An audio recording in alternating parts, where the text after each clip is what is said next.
এতিয়া মানে ঘৰত একো নাই, ধান বুলিবলে নাই, চাউল বুলিবলে একো এটা নাই, চবতে ঘৰটোও নাই।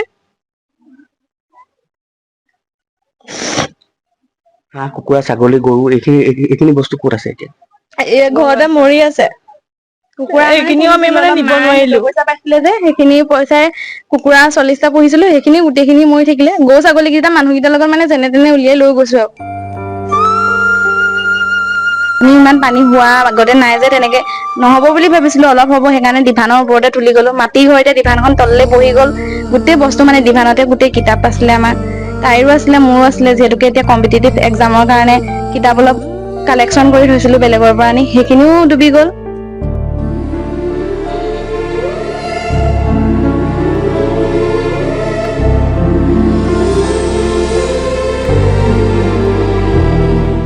এয়া যোৰহাটৰ টিয়কৰ ৰবি বৰুৱা গাঁৱৰ দৃশ্য।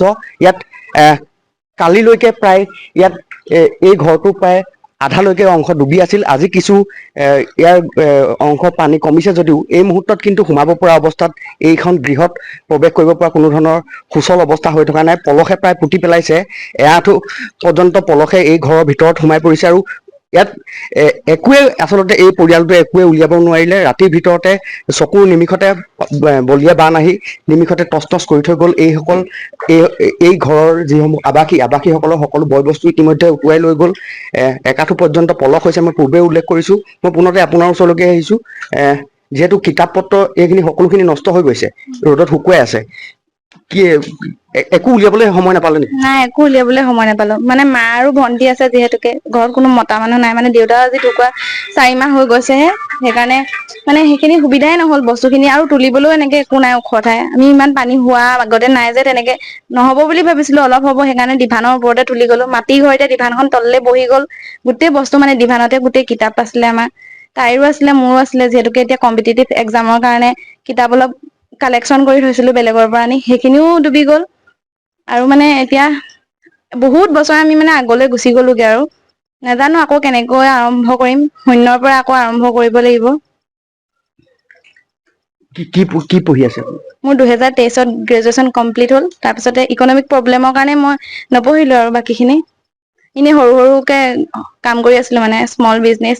হোপ এম্ব্ৰইডাৰী কৰিছিলো, এনেকে স্ক্ৰীন পেইন্টিং সেইখিনি কৰি আছিলো, সেইখিনি বস্তু নষ্ট হৈ গ'ল গোটেই। আপুনি কি পঢ়ি আছে? মই BA 3rd চেম। সকলো চব মানে উটুৱাই লৈ গ'লে, একো নাই? একো নাই। এতিয়া মানে কাঠ খিনি আছিলে, মানে ঘৰটো বনাবলৈ দেউতাই বহুত হেঁপাহত থৈছিলে, কিন্তু সেই কাঠ খিনিও উটি গ'ল।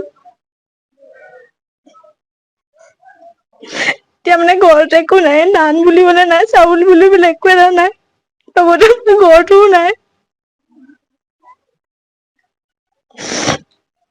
হাঁহ, কুকুৰা, ছাগলী, গৰু এইখিনি বস্তু ক'ত আছে এতিয়া? ঘৰতে মৰি আছে। কুকুৰা এইখিনিও আমি পুহিছিলো, মানে অলপ নিব মায়ে নোৱাৰিলো। নিজৰ পইচা পাইছিলে যে সেইখিনি পইচাই কুকুৰা 40টা পুহিছিলো, সেইখিনি গোটেইখিনি মৰি থাকিলে। গৰু ছাগলী কেইটা মানুহকেইটাৰ লগত মানে যেনে তেনে উলিয়াই লৈ গৈছো আৰু। আমি আহিয়ে প্ৰত্যক্ষ কৰিছো যে যিসমূহ চাউল আপোনালোকে খাবৰ কাৰণে আছিলে, চাউলসমূহ পচি গৈছে, ইতিমধ্যে দুৰ্গন্ধ ওলাইছে চাউলৰ পৰা। এতিয়া বান যিহেতু কিছু হাম কাটিছে, এতিয়া কেনেধৰণে আগবাঢ়িব, কি আটাইতকৈ প্ৰয়োজনীয় আপোনালোকৰ এতিয়া প্ৰয়োজনীয় কি হৈ পৰিছে, বা কেনেধৰণে আগবাঢ়িব, আকৌ নতুনকৈ কেনেকৈ শূন্যৰ পৰা আৰম্ভ কৰিব? আকৌ নতুনকৈ কিবা এটা আৰম্ভণি কৰিব লাগিব। কাৰোবাৰ মানে আমিতো অকলে নোৱাৰো নহয়, মতা মানুহ ভাগৰুৱা হলে সাহস হ'ল, মাইকী মানুহজনী কি কৰিম? বৰ আচলতে হৃদয় বিদাৰক ঘটনা। এই যিটো মই বাসগৃহত উপস্থিত আছো, এই পিতৃ কিছু ছমাহৰ আগতে বিয়োগ ঘটিছে। মাকে দুগৰাকী ছাত্ৰী এই মুহূৰ্তত তেওঁলোকে পঢ়ি আছে, এই মুহূৰ্তত কিন্তু তচনচ কৰি পেলাইছে এই দুগৰাকী ছাত্ৰীৰ সপোন। কেনেধৰণে জীৱনটোত আগবাঢ়িব, কেনেধৰণে তেওঁলোকে পৰৱৰ্তী খোজ পেলাব, তাক লৈ এই মুহূৰ্তত তেওঁলোক শংকিত হৈ পৰিছে। আৰু কেনেধৰণৰ সহায়ৰ কাৰণে আহ্বান জনাবা নেকি কাৰোবাক? সহায় মানে প্ৰথম আমাৰ ঘৰটো গোটেই নষ্ট হৈ গ'ল। আমি মানে ইয়াত এতিয়া আকৌ থাকিবতো নোৱাৰোৱেই। আৰু মানে এই কিতাপ পত্ৰ খিনি গোটেই নষ্ট হৈ গৈছে। বাকী অলপমান ডকুমেন্ট আমি নিলো মানে থাপতে যিখিনি পাইছো, বাকী ইয়াত থাকি গ'ল যদিও আমি চাবলৈ নহ'ল। যিখিনি মানে ফাইলটো আছে সেই ফাইলটো দাঙি নিলো, কেতিয়াবা প্ৰয়োজন সাপেক্ষে যিহেতু উলিয়াও মেলোৱা তেনেকে থাকি গ'ল যদিও আমি গম নাপাওঁ, মানে এতিয়া চাব পৰা নাই।